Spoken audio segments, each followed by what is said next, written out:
Jackie, as we just saw, Jim Kitchen, a very proud father of his daughter, Carson Kitchen, one of the newest astronauts we have here.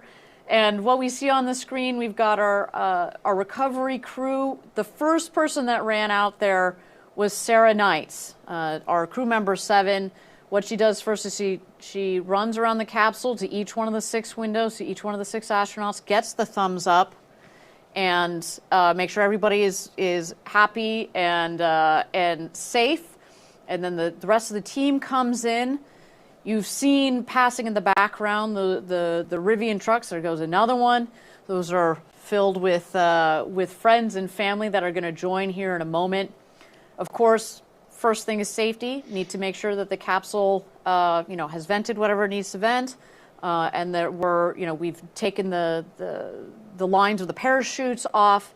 And then next, what you'll see is somebody will bring over the stairs to put under the hatch, to put next to the hatch. It's about a meter. It's about 3 feet, the bottom of the hatch from the base of the base of the hatch to the ground itself. So it just makes for a more comfortable egress for our astronauts as they come home.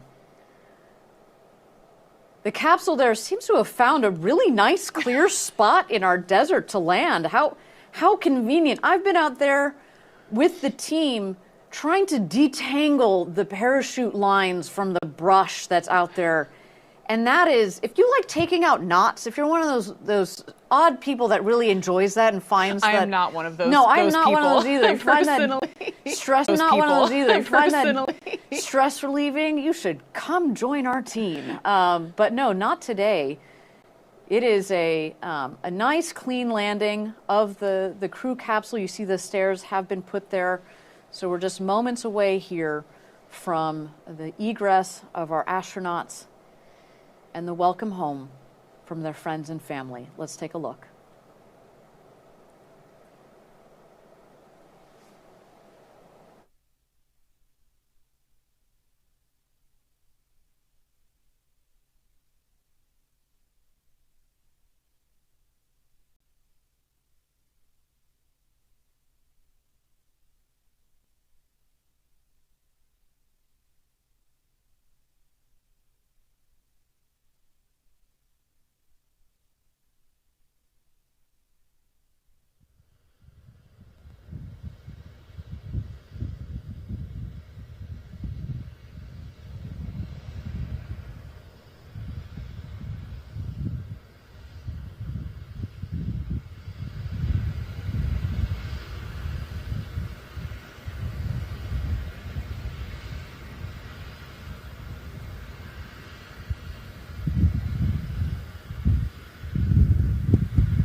Welcome back, everybody, to New Shepard's 26th mission to space and back.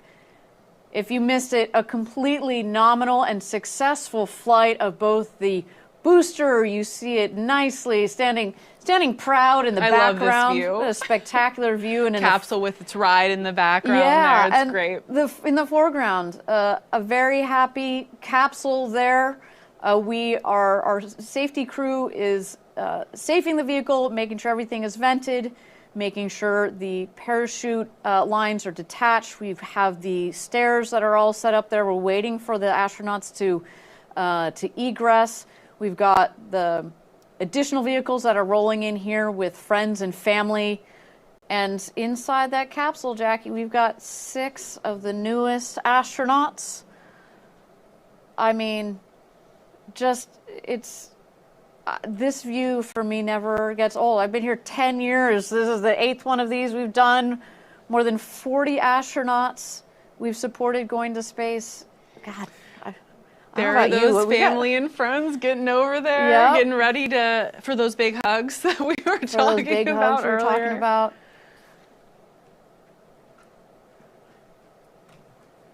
A big congratulations to Carson Kitchen, who has become the youngest female to cross over the Kármán line, the internationally recognized line of space at 100 kilometers up. And also just a huge congratulations to Dr. Rob Furl and his entire team at the University of Florida Plant Lab, which is so amazing. He's the first NASA-funded researcher to journey on a commercial suborbital vehicle. Again, I can't wait to read that research paper. And Jackie, we've talked about it earlier in the show. One of the things that's so cool about New Shepard is we've done payloads, we've done human space flight. We're now combining the two for tended missions. It serves as a perfect pipeline for the science community from around the world to fly their experiments and their technology up to space. You get a couple of minutes of 0G up in space. By the way, we can also put experiments mounted on the outside of the capsule if you want exposure to the vacuum of space. Yeah, we've actually flown some really cool lunar landing sensors mounted on the exterior of the booster. When we get that, re-entry data, it's super helpful for those type of payloads as well. It's super helpful, and sometimes you don't necessarily need the full flight to the International Space Station, which is very cool and oftentimes what you do need. But in building up to that flight to the ISS, start with a New Shepard launch, which is less expensive. You get your science back immediately. You can do it again and then get ready to go to fly. So, this is the first, I hope, of many, many human-tended experiments to go on New Shepard. Jackie, I was just looking at the capsule. One of the things that stands out to me, so I've watched a lot of these launches and landings, is, man, the capsule picked a really nice, clear spot in the desert. I've been out there with the team when these parachute lines get all, tangled up in the brush, and there are some really nasty, pokey plants out there, and I don't know if you're one of those people that enjoy undoing knots. I'm not. I don't even like untying like a knot in my shoelace, so I'm definitely not one of those people. Yeah. Then come join us for that parachute crew. But here we go. Hatch is open. Welcome back, astronauts.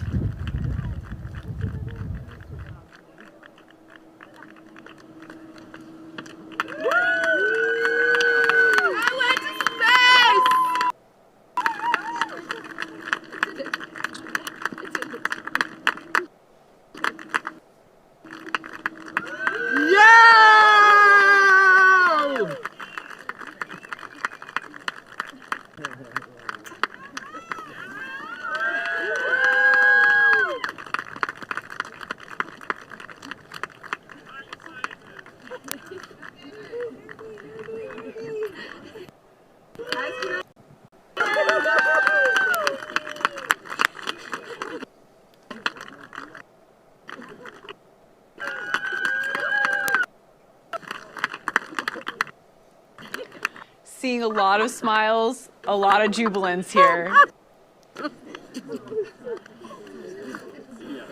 Oh, that is love. That is emotion. How are you feeling? Yeah.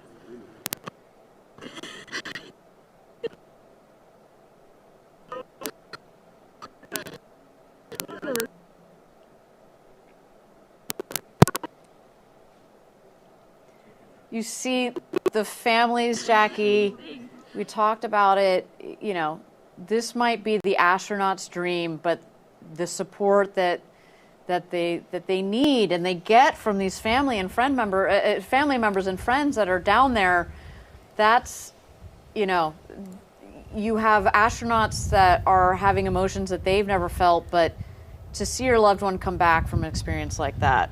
Right, and like amazing. we said earlier, spaceflight on New Shepard has kind of become a family affair. So seeing that hug between New Shepard astronaut Jim Kitchen and his daughter Carson, really just such a special moment, really hitting that point home in a very unique way.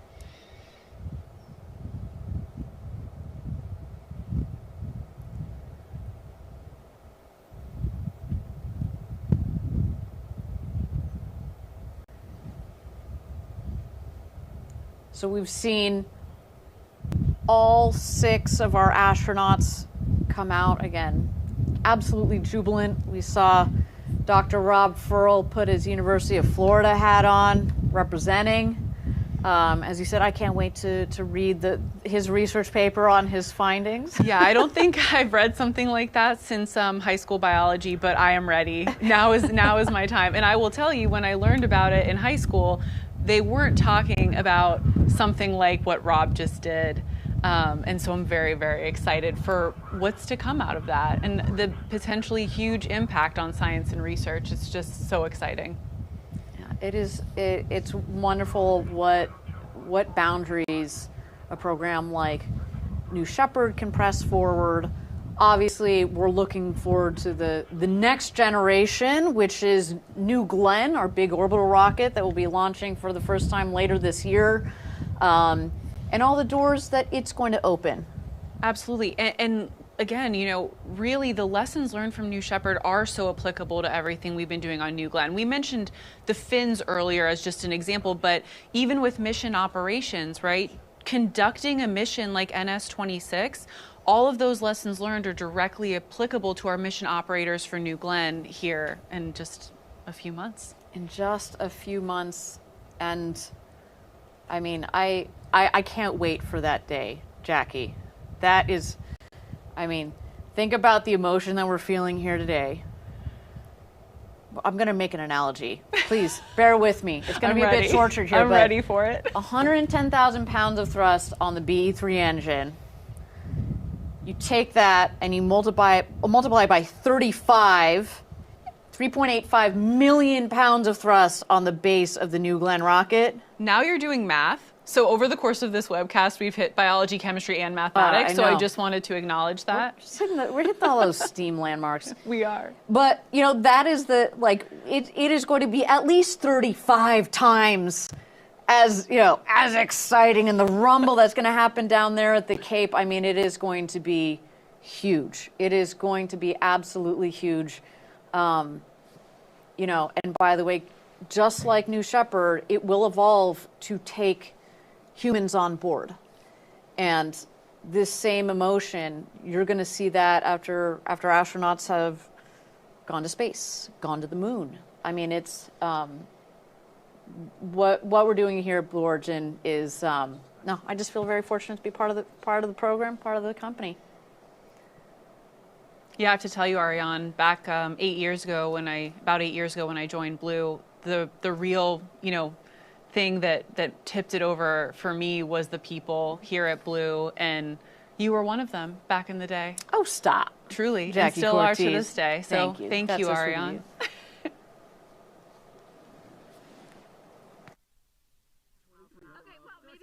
Okay, yeah, it's a little far, it just didn't take you very long. That's No, awesome. it didn't take you long at all. I know, The contrast between you, I mean, You need to go tell you him kind Mom of black thank you out. for Oh, letting yeah. me get- There he is. Yeah, I did. Thank you so So much. fun. That was amazing. Welcome, astronaut. It's great. That was.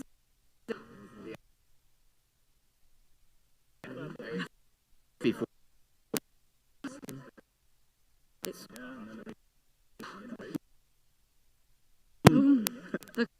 And then it becomes just. Yeah.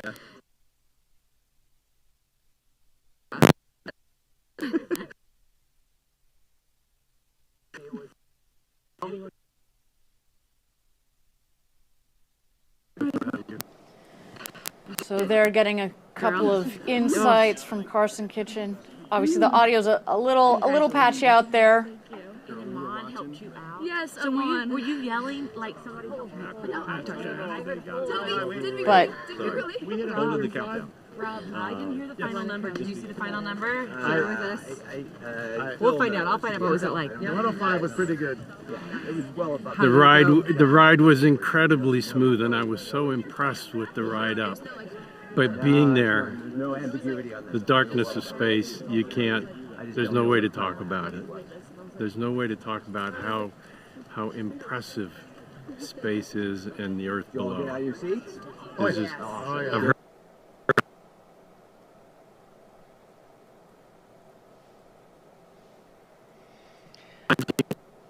Again, yeah, understanding this audio is a little shaky here, but again, we'll get all of these amazing reactions on our socials science clearly, went well. so stay tuned for that after the everything mission. worked the way it was supposed to. The hours, weeks, and months of preparation all went real well.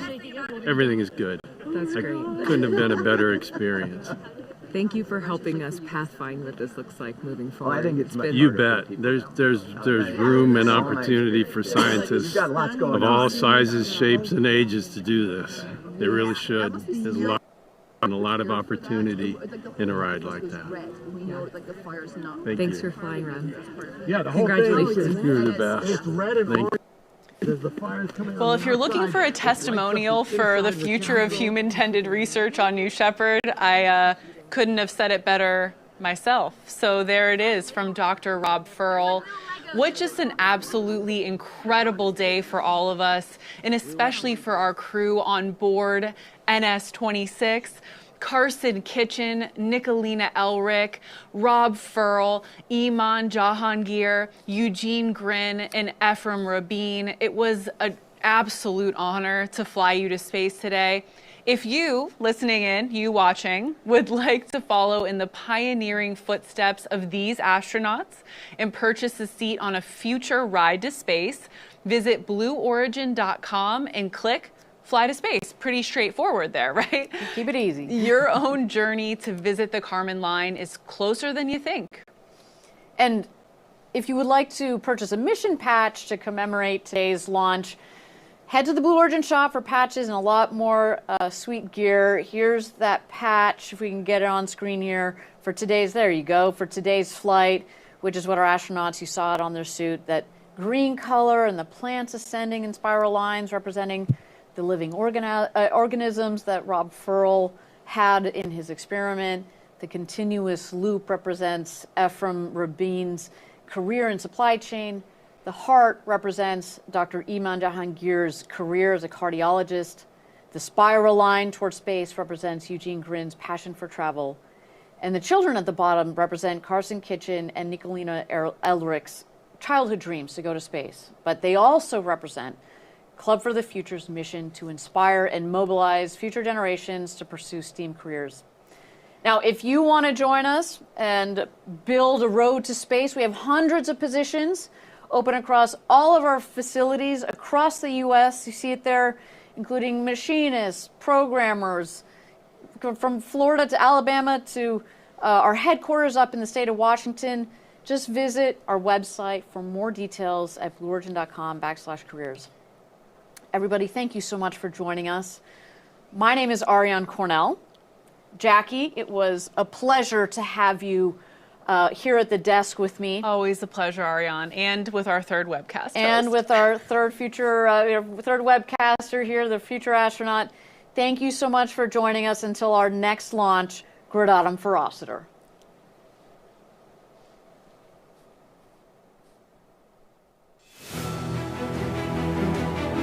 Have you ever dreamed of going to space and gazing back on Earth through some of the largest windows that have ever flown in space? We certainly have. T-minus 10, 9. A once-in-a-lifetime journey is closer than you think. It's your time to join the new generation of astronauts.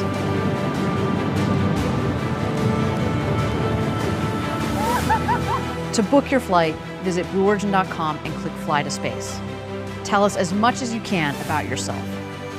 We welcome you to the final frontier.